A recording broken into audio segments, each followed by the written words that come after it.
Detail assistance, Vicky speaking. How can I help you?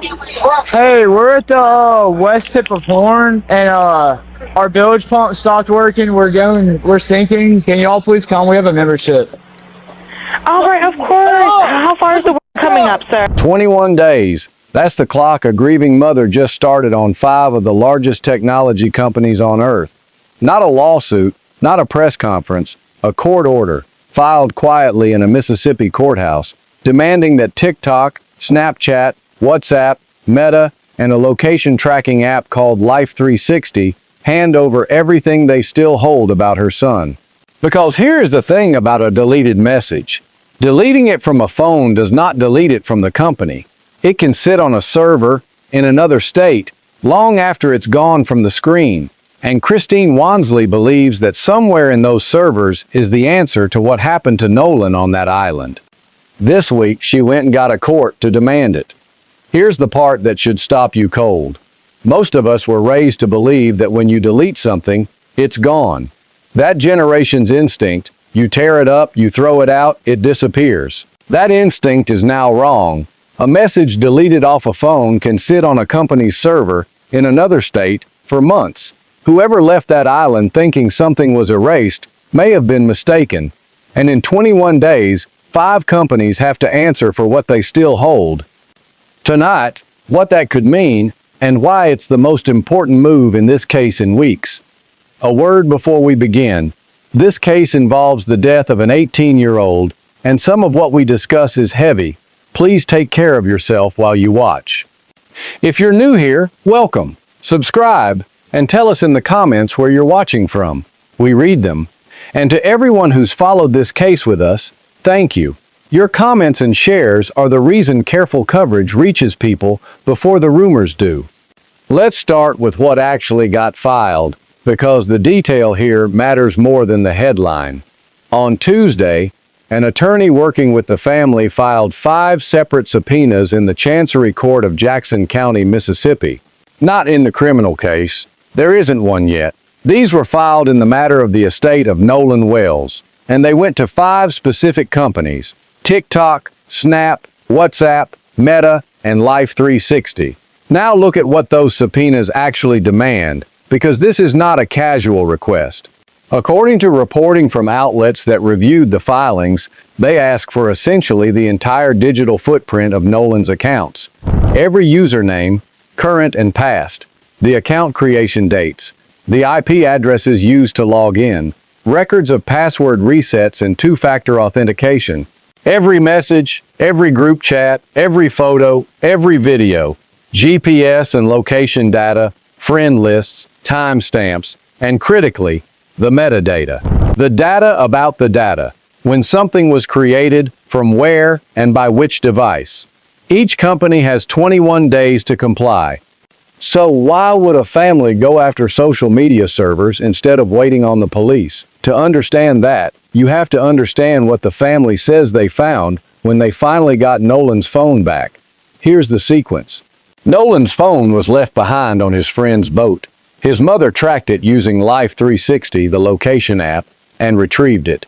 And when she got into it, she has said publicly that his Snapchat, an app he used constantly, had nothing on it from that day. No photos, no videos, no saved messages from a young man who by every account documented everything. Now sit with why the subpoenas are aimed where they're aimed. If something was deleted off that phone, it may still exist somewhere the phone can't reach. On the company's own servers. A forensic examination of the device tells you what's on the device. A subpoena to the company can potentially tell you what was there before, what was removed, and when. Those are completely different questions, and only one of them can be answered by the phone in your hand. That is the entire strategy. It is quiet, it is technical, and it is the single most consequential thing that has happened in this case since the autopsy. Because for the first time, someone is reaching for records that no one on that island can edit, delete, or walk back. And there's a legal signal underneath it that most coverage is skipping right past. Those subpoenas didn't come out of nowhere. Days earlier, on the day of Nolan's funeral, The same attorney sent letters to Nolan's friends, their families, and local officials. The letters carried a specific phrase, that litigation concerning the death of Nolan Wells is reasonably anticipated. In plain terms, a lawsuit is coming, and you are now legally required to preserve everything. Don't delete, don't wipe, don't lose anything. To be clear, no lawsuit has actually been filed yet, but you don't send preservation letters and fire off 5 subpoenas unless you're building toward one. This is what the early groundwork of a wrongful death case looks like, laid quietly, before anyone announces anything. And the reporting shows those letters went out widely, to the friends, to their families, and even to a local judge whose son was reportedly with Nolan that day. It's worth understanding why a family would build a civil case at all, when what they really want is a criminal one. A former state prosecutor analyzing this on Law and Crime laid out the logic. A criminal charge has to be proven beyond a reasonable doubt, the highest standard there is. A wrongful death lawsuit only has to be proven by a preponderance of the evidence, more likely than not. That's a far lower bar. The clearest example is one you already know. O.J. Simpson was found not guilty in his criminal trial because the evidence didn't meet that highest standard. Then he was found liable in a civil trial for the same deaths because the civil standard is lower. Same facts. Different bar. Different outcome. So a civil case gives this family 2 things the criminal process doesn't: a lower burden of proof and something called discovery, the power to demand documents and to put people under oath in a deposition and make them answer. For a family that says it doesn't trust the official investigation, that's the appeal. Their own lawyers, asking their own questions, on the record. But the same prosecutor flagged a real risk in the timing, and it's a genuinely undercovered point. If the civil lawsuit moves first, it can actually make a criminal charge less likely, because prosecutors don't want to look like they're being used as leverage in someone's lawsuit. And if it ever reaches a criminal trial, a defense attorney can stand up and ask a witness, "Don't you have a financial stake in this? Aren't you suing over the same events?" That question alone can damage the credibility of a witness who might otherwise be believed. The family's civil strategy is powerful, but it isn't free of cost, and that tension is real. Let me pause here for a second. If this is the kind of coverage you want, the part of the story underneath the headline, subscribe. When those 21 days are up and the companies respond, that's going to matter enormously, and we'll break down exactly what it means. Now, while that legal machinery was moving in the background, something very different was happening out in public. For the first time, Nolan's friends started talking. They sat for interviews on a YouTube show hosted by a commentator named Brandon Tatum, and what they said adds detail we simply didn't have before, with the important caveat that this is their account, told in their words, to a sympathetic interviewer, not sworn testimony. One friend, Treston Shepard, described his own version of that day. He talked about drinking. He talked about getting into an altercation with someone on the island, an argument that had nothing to do with Nolan, that got heated enough that a relative made him leave and get back on the boat. He described the guilt he's carried since, saying he beats himself up every time it crosses his mind, wondering whether things might have gone differently if he'd stayed. Now, one thing to flag carefully, Nolan's family has publicly questioned how close this friendship actually was. And this week, that dispute went face-to-face on national television. In an interview with Chris Cuomo, Nolan's father Elmore was asked directly whether he knew Shepard. His answer was flat, no, he doesn't. And he added a line that captures the whole tension. Just because you park your vehicle in someone's yard, he said, doesn't mean they have to know you. Shepard's version is the opposite.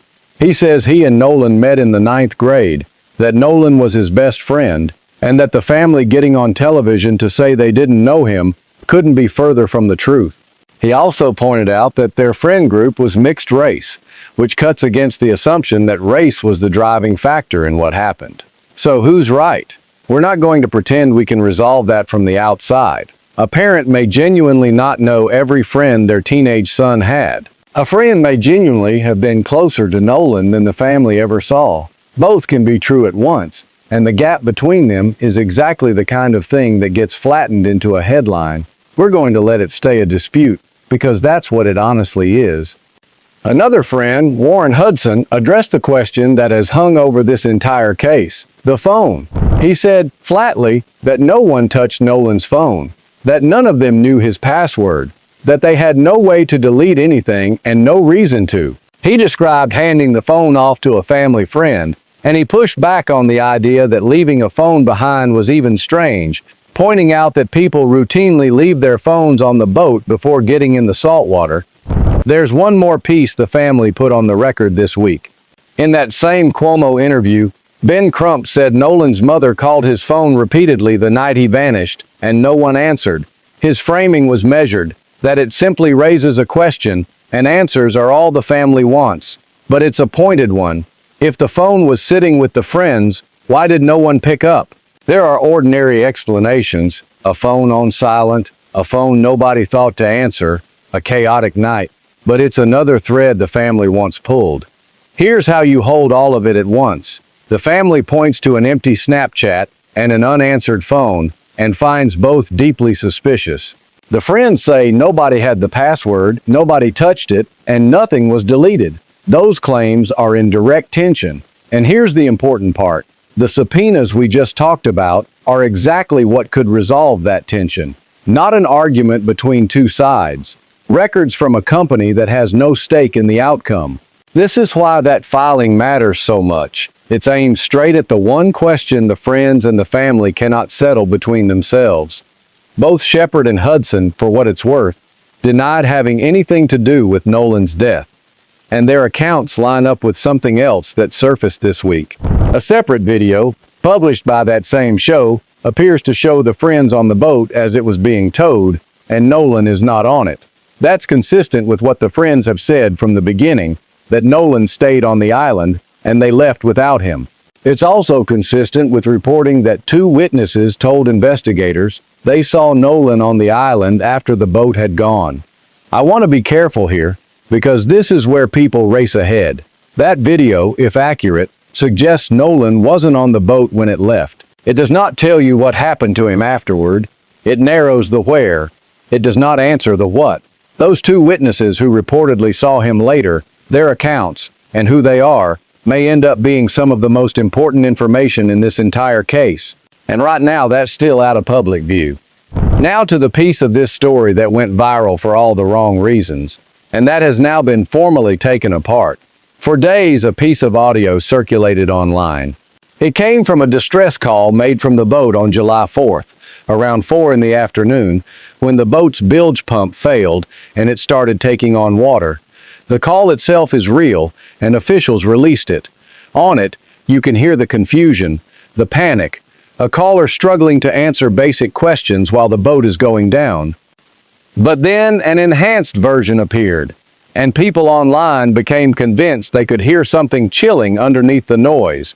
A voice saying, "Is he dead?" A name, "Check his chest." It spread fast, because it seemed to confirm the darkest theory of the case. So a forensic audio expert named Robert Freed actually analyzed it. He compared the original recording to the enhanced one, and what he found is worth hearing carefully.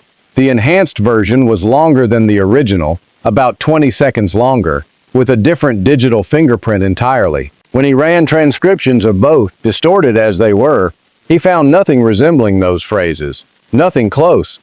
And he made a point that applies to this entire case. Once someone tells you what you're supposed to hear in a piece of noisy audio, your brain starts hearing it, whether it's there or not. The suggestion creates the perception. That's not evidence. That's the power of being told what to listen for. This is the pattern that has defined this case from day one. In the vacuum left by real answers, the most dramatic interpretation spreads fastest. And then, when someone with actual expertise examines it, it falls apart. The photo from the wrong week, the misread video, and now the audio, every single time. Now let's talk about the development that changes when we get answers at all. Because the district attorney made a decision this week that a lot of people misread. District Attorney Angel Myers McElrath confirmed that the state's official autopsy report will not be released to the public until a grand jury has reviewed it, and she explained why. In her county, she said, every death that isn't from natural causes or an ordinary car wreck goes before a grand jury. That's routine. That's how her office has handled death investigations her entire career. Her words were direct. She said the restraint in releasing information is not an effort to keep the truth from the public. It's an effort to protect the integrity of the investigation and the grand jury process. She said these rules exist to search for the truth, not to prevent it. Now, you can hold two things about that at the same time. On one hand, it's a genuine, standard legal principle.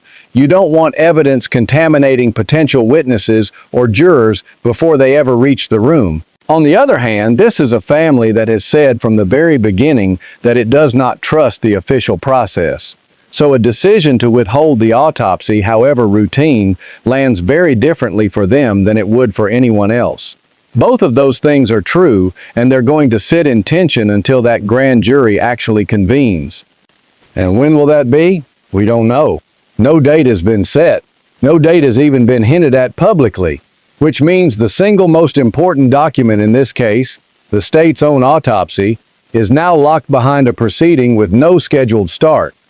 There's one more thread this week, and it's the strangest one, because it's about the case turning on the people covering it. A former teammate of Nolan's named Bart Edmiston Jr., someone who has never been identified by any authority as a suspect in anything, had his family go public and announce legal action of their own. Not over Nolan's death, over defamation. And their statement is worth walking through because it puts a concrete story where the internet had only speculation. According to the family, Edmiston was one of hundreds of people out at Horn Island that day. He piloted his own boat there and piloted it home. And when a nearby boat began taking on water, the same sinking boat at the center of this whole timeline, he's the one who helped. He boarded the distressed vessel, pulled its drain plug, got back on his own boat, and towed the other one a short distance so the water could drain out. He believes more than 20 people across the two boats saw it happen. Then, when Nolan's death came to light, the family says he cooperated fully, sat for interviews, let law enforcement look through his phone, allowed inspection of his boat and its GPS.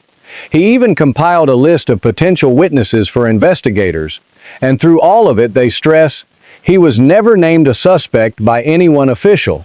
None of that stopped the internet. Online, he was accused. His home address and property records were posted publicly, and, the family alleges, some of the so-called evidence against him was outright fabricated, including material they say was generated by artificial intelligence. Their lawyer has now sent a cease and desist to a specific online influencer they accuse of originating the falsehoods in anticipation of a defamation suit. And here's the legal nuance that makes this more than a footnote. The former prosecutor pointed out that people like Edmiston and Nolan's friends are private figures, not public ones. That matters enormously in defamation law. A public figure has to clear a very high bar to win. A private figure does not. Which means these are exactly the kind of defamation claims that can actually succeed. He also made a point worth remembering the next time you scroll past an accusation. Adding the word allegedly does not protect you, and neither does saying it's been reported that. If you repeat a false statement, the law can treat it as if you said it yourself. Now step back and look at what's actually happening here, because this is the part that should stop everyone. The harassment in this case is running in every direction at once. Edmiston's family, threatened. Another friend, threatened. The judge whose son was on the island, reportedly threatened. And Nolan's own mother, the grieving parent at the center of all of it, reportedly harassed too, with fake reviews posted at her workplace and threatening mail. The FBI is already involved specifically because some of these threats cross state lines. Think about what that means. This case is now so saturated with misinformation that fabricated material is generating real threats against real people on all sides, including people no authority has accused of anything. That's not a side story. It's a warning about the entire information environment this case is unfolding inside. And it's exactly why the standard we keep coming back to matters so much. So let's be precise about where all of this actually leaves us. What's confirmed? 5 subpoenas, filed in the estate case, demanding the full digital records from 5 companies with a 21-day clock. Preservation letters sent on the day of the funeral to the friends, their families, and a local judge, signaling an anticipated wrongful death case with a lower burden of proof than any criminal charge. Nolan's father saying on camera that he doesn't know the friend who calls himself Nolan's best friend. Crump saying the mother called the phone repeatedly with no answer. 2 friends speaking publicly, describing drinking, an unrelated altercation, and denying any involvement or any tampering with the phone. A video appearing to show the friends leaving without Nolan. A viral audio clip examined by an expert and found to contain none of what people believed they heard. The state autopsy locked behind a grand jury with no date.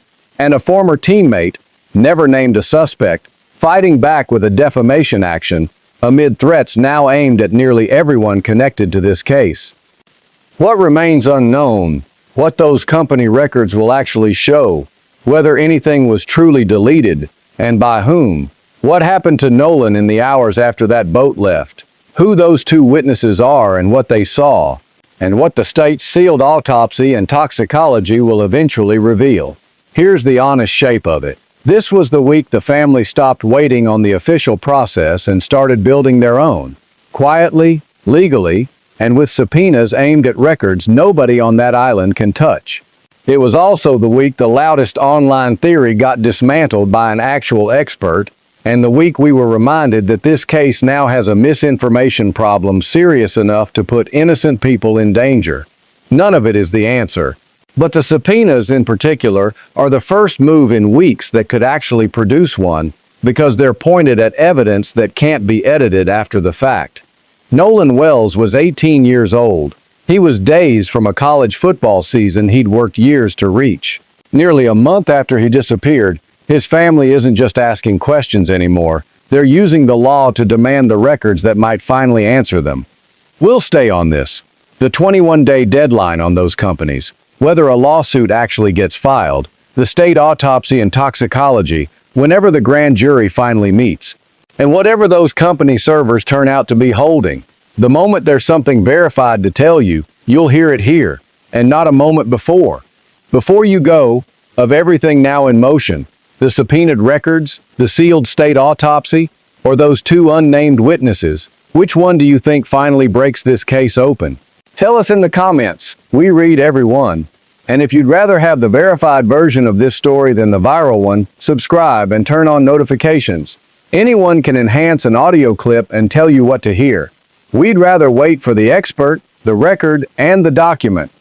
If you have original, unedited photos or video from Horn Island on the 4th of July, the originals, not screenshots, not reposts, contact the Jackson County Sheriff's Office directly. Thank you for watching. Stay careful with what you share, stay kind to the people inside these stories, and we'll see you on the next update.